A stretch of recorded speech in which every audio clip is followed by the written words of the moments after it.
Magandang araw mga bata! Ako si Teacher Cherry. Sa videong ito ay tuturuan ko kayo kung paano isulat ang letrang A. Ito ang letrang A. Ito naman ang malaking letrang A. At ito naman ang maliit na letrang A. Handa na ba kayo? Magaling! Sa pagsulat, lagi natin tatandaan ang tatlong linya. Asul na linya sa taas, pulang linya sa gitna,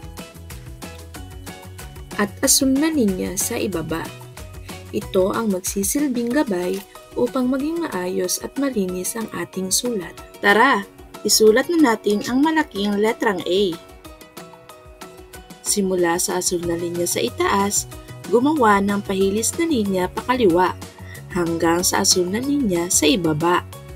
Bumalik sa asul na linya sa itaas at gumawa ng pahilis na linya pakanan hanggang sa asul na linya sa ibaba.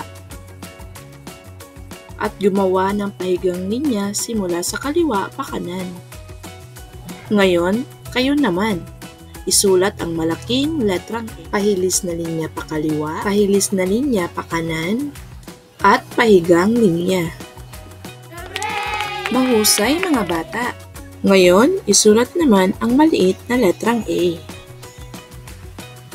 Simula sa pulang linya, gumawa ng pakurbang linya hanggang sa asul na linya sa ibaba.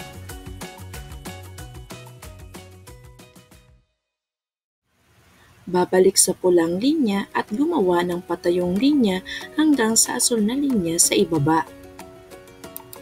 Ngayon, kayo naman. Pakurbang linya,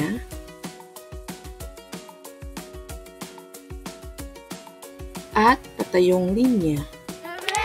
Mahusay mga bata!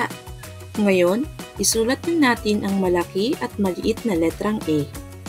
Simulan natin sa malaking letrang A.